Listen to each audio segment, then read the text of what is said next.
Series combination of resistors.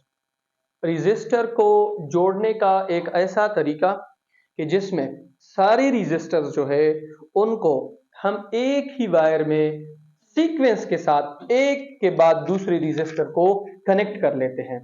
और series की जो पहचान है वो ये है कि सीरीज में सारे रेजिस्टर्स में करंट सेम रहता है और वोल्टेज क्या हो जाता है, डिवाइड हो जाता है। तो हम इसको इस तरीके से डिफाइन करेंगे कि the combination of resistors in such a way that the current in all resistors are same in voltage is divided.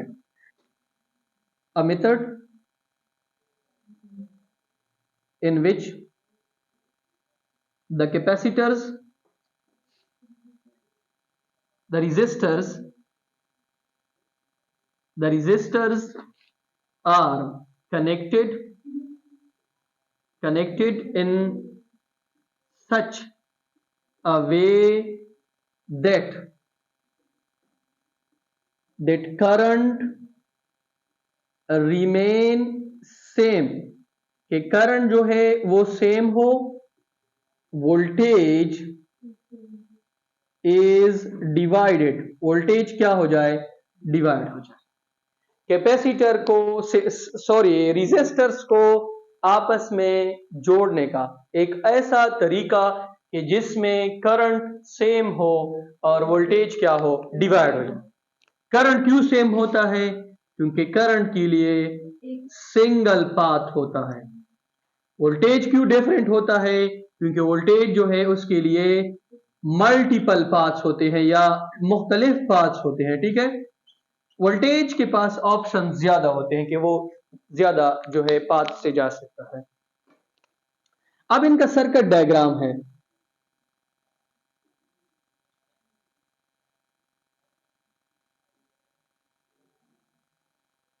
इनका सर्किट डायग्राम किस तरह है, देखिए, ये आपके पास वायर का पॉइंट ए है, ये आपके पास वायर का पॉइंट बी है, एक सर्किट में वायर है।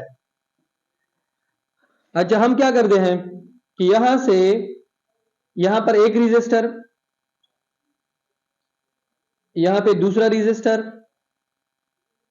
और यहां पे तीसरा रेजिस्टर।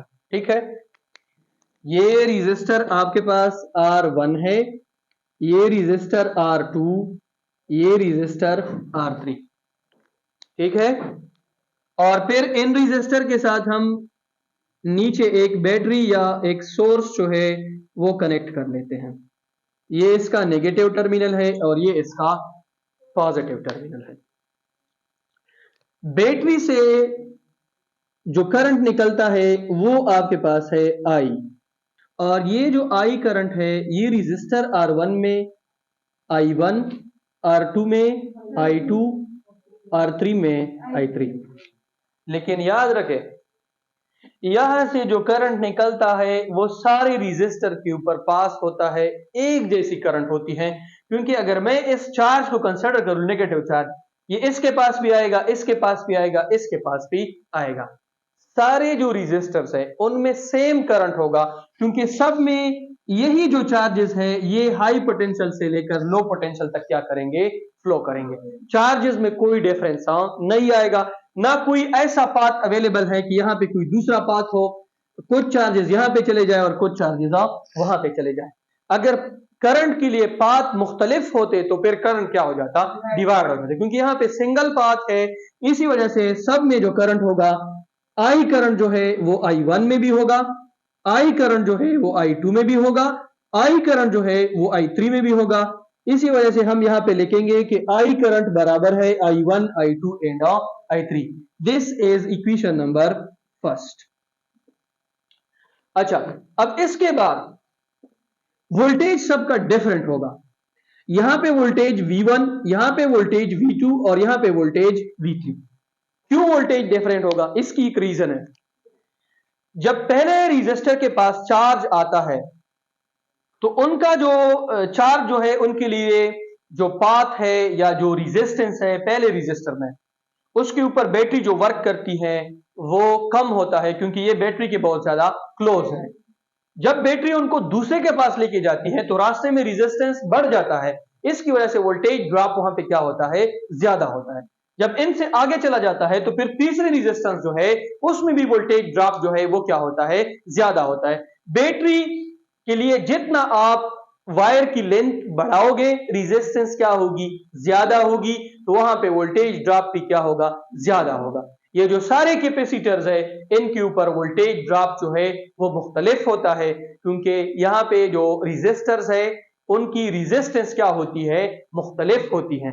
अगर रेजिस्टेंस मुख्तलिफ ना भी हो फिर भी वोल्टेज जो है वो सब में एक जैसा नहीं रहता। क्यों नहीं रहता, क्योंकि पहला जो कैपेसिटर है रेजिस्टर वो वायर में पहले लगा होता है, उसके बाद फिर दूसरा लगा होता है, फिर तीसरा लगा होता है। पहले के पास जो चार्जेस आते हैं उनके पास एनर्जी क्या होती है, ज्यादा होती है। पहले जब इसको यूज कर लेता है फिर वो दूसरे के पास जाते हैं, फिर उस तरह तीसरे के पास जाते हैं। इस वजह से वोल्टेज आपका डिवाइड हो जाता है और करंट आपकी डिवाइड आउट नहीं होती है। वोल्टेज किस चीज के बराबर होता है, बैटरी से जो वोल्टेज निकलता है वो आपके पास V होता है, और यहां से जो वोल्टेज निकलता है वो सब में डिस्ट्रीब्यूट हो जाता है। तो सबकी वोल्टेज को हम क्या करेंगे, इकट्ठा करेंगे, V1 plus V2 plus V3। सारे रेजिस्टर का वोल्टेज इकट्ठा करके सोर्स के वोल्टेज के बराबर हो जाएगा। ये आपके पास है इक्वेशन नंबर 2। अब ओहम लॉ के मुताबिक, आपको तो पता है ओहम लॉ के मुताबिक, फ्रॉम ओहम्स लॉ V किस चीज के बराबर है, IR। V1 किस चीज के बराबर है, I1 R1। V2 किस चीज के बराबर है, I2 R2। V3 किस चीज के बराबर है, I3 R3। इन सारे इक्वेशंस को किस में पुट करो, इक्वेशन नंबर सेकंड में पुट करोगे। V की जगह पे IR, V1 की जगह पे I1 R1, V2 की जगह पे I2 R2, V3 की जगह पे I3 R3। तो IR is equal to, I1 की जगह पे अब क्या लगाओगे, क्या लगाओगे, I2 की जगह पे I3 की जगह पे I को कॉमन कर लो।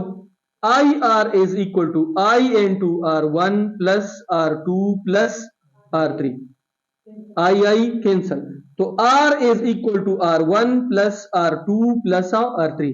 ये इक्वेशन हमें क्या शो करता है कि रेजिस्टेंस ऐड होती है सीरीज में, क्या होती है, ऐड।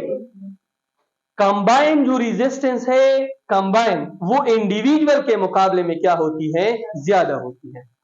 बात मेरी समझ में आ गई है। एक रेजिस्टर अगर 10 ओहम का है तो एक सर्किट में अगर आपने 10 रेजिस्टर्स लगा दिए हैं तो यहां पे 100 ओहम रेजिस्टेंस होगा, क्या होगा, 100 ओहम। ये तो मैंने 3 के लिए किया है। अगर आप इन नंबर को कनेक्ट कर लेते हो तो R1 plus R2 up to Rn, ये आपके पास n नंबर के लिए होगा, किसके लिए होगा, n। अगर आपको फिर किसी ने कहा कि मेरे ये फार्मूला आप उधर लगाओगे जहां पे सारे रेजिस्टर जो है वो एक दूसरे से मुख्तलिफ हो।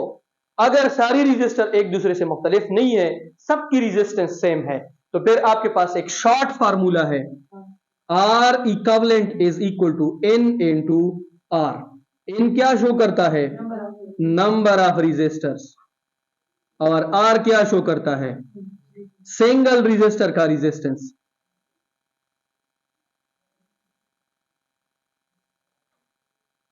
ठीक है, ये फार्मूला वहां पे इस्तेमाल करो।